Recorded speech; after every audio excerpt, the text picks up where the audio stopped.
At the worst times in our lives, we are asked to be the strongest and bravest, and sometimes we even surprise ourselves.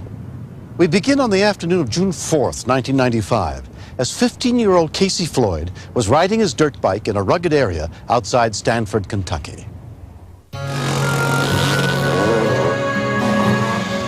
I've been riding motorcycles and dirt bikes and four-wheelers since I was 4 years old.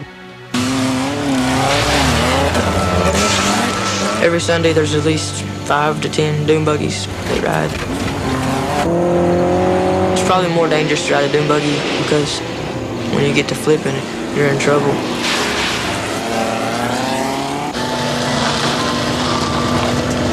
I got to the top of the hill and looked down and I seen a dune buggy playing around.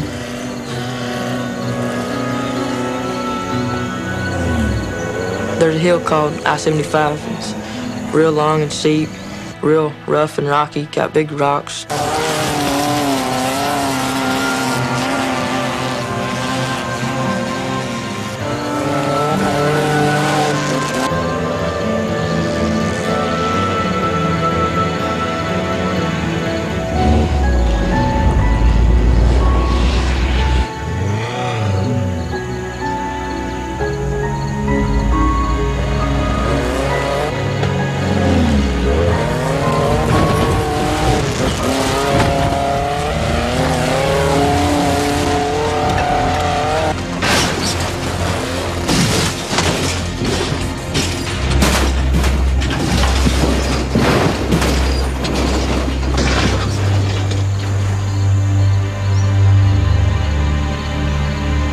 When we continue.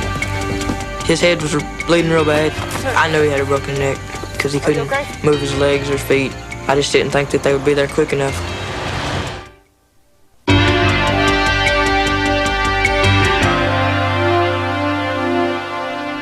When the dune buggy flipped in a remote area of Kentucky, 15-year-old Casey Floyd was the only person who happened to be nearby. I heard something like a tree falling, a crashing sound. When I got to the bottom, I saw the dune buggy and it was wrecked and beat up pretty bad. Ma'am, you okay? Leg! Her leg was pinned underneath the bars of the dune buggy. The woman kept talking about her friend, and so I finally looked around and seen a man. Sir, are you okay? His head was bleeding real bad, and he was unconscious.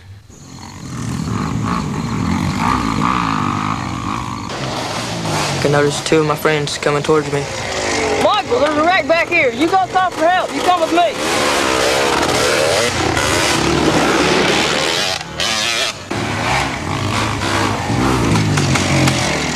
When me and my friend got back to the site, we went over to the woman and told her that help was on the way. Told her to stay calm. Among those dispatched to the scene was EMT Jeff Godby with Stanford EMS. I don't know where this road's going to take us. We took the ambulance in as far as it would go till the road got too rough. We wasn't real sure where to go. I'll let you know what we got. I knew he had a broken neck because he couldn't move his legs or feet. I just didn't think that they would be there quick enough. What's going on? I saw one patient lying on the ground. How are you? Talk to me. Talk to me. A man called me by name. Where are you? And I didn't recognize him at first, but then everything just kind of clicked together. I realized it was Brad Oakes, a friend and a police officer with the police department here in Stanford. Did you get flipped out? Whenever it's somebody you know, everything just kicks into high gear. You cross all your T's and dot all your I's. Are you hurting anywhere else other than your head? Talk to He me. kept repeating himself. And that was an early on sign of a possible head injury. I knew who the passenger was that was still in the dune buggy. It was Priscilla. She was complaining of pain to both of her legs. One of was kind of angulated to the outside. Within 14 minutes of the call, a Lincoln County rescue unit arrived, including EMT Ron Lester. She called my name out. I looked and saw who it was. It kind of made my heart sink. And we've known each other all through school. Stay calm, okay? She was harnessed in, but I figured she took a pretty rough hit. You all right, Priscilla? Brad was repeating one question over and over and over again. That was, where's Priscilla? And the more often he repeated the questions, I know the worse his head injury was getting. 1, 2, and 3. There was a big puddle of blood. His head was laying in it. It kind of got me sick at one time. Priscilla's injuries appeared to be stable. Brad's injuries, however, appeared to be progressively getting worse. Doing fine, doing fine. Come on, Brad, talk to us, bud. At this point, Brad didn't even recognize me. I could call him by name, and, you know, he was just talking out of his head. I knew I was hurting, but I was thinking more of Brad. I thought I might lose him. He's almost here. So I kept comforting her, telling her that he was going to be fine. But if he did pull through, there was the possibilities of brain damage and paralysis. We go through all this training. They teach us how to save people's lives, and we're doing everything by the book.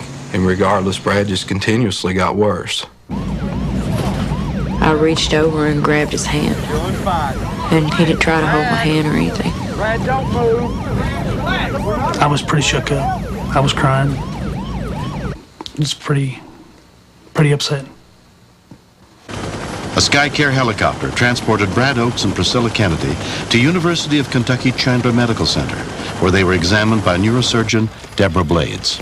Okay, this is the second patient from this. Priscilla was assessed and was found only to have injuries to her legs. She did not have any neurologic injury that required our further intervention. But Mr. Oakes did not wear a seatbelt. When I hear about a patient being thrown from any vehicle, I worry about severe head injury and spinal injury. Lay down, man, come on. With the degree of his combativeness, he could severely injure himself and render himself quadriplegic or even die suddenly. Brad's mother, Wanda Oakes, waited for word on his condition. The doctor came in and said his neck was broken in 2 places. His clavicle was broken, and he had a head injury. Brad's stable right The spinal cord was still intact, they felt, but they didn't know about brain damage. She's gonna be fine. I thought as long as he didn't die, we could handle anything. As long as he didn't die. Brad? I don't think there's any words to describe it when you think you might lose a child.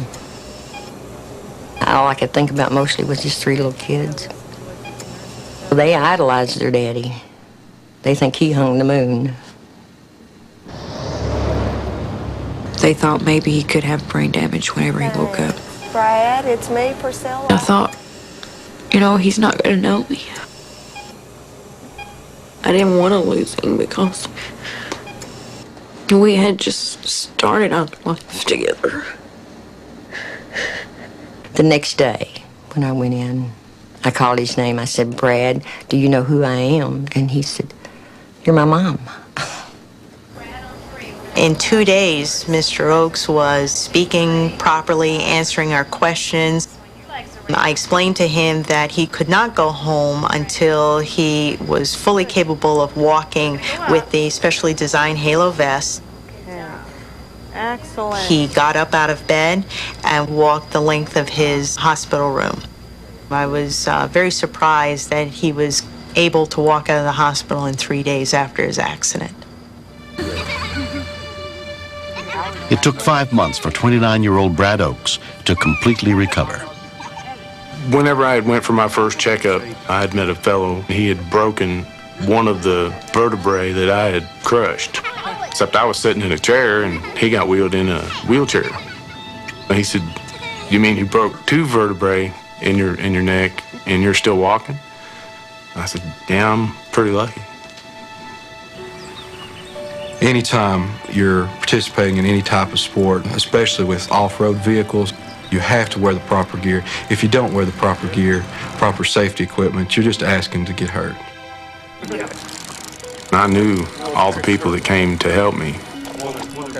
There's really no way to say thank you for everything they do. And I just tell them, you know, if it wasn't for them, I wouldn't be around. He sees things differently now. He's a lot more careful with a whole lot of things that he does. When I see Brad today, the kids, I'm so thankful that we both made it. My kids mean everything to me. I wonder what it would have been like if I wouldn't have made it, or if things had turned out different. You know, I don't like the idea of my kids pushing me around in a wheelchair. I just thank the Lord that He let me stay around to be with them.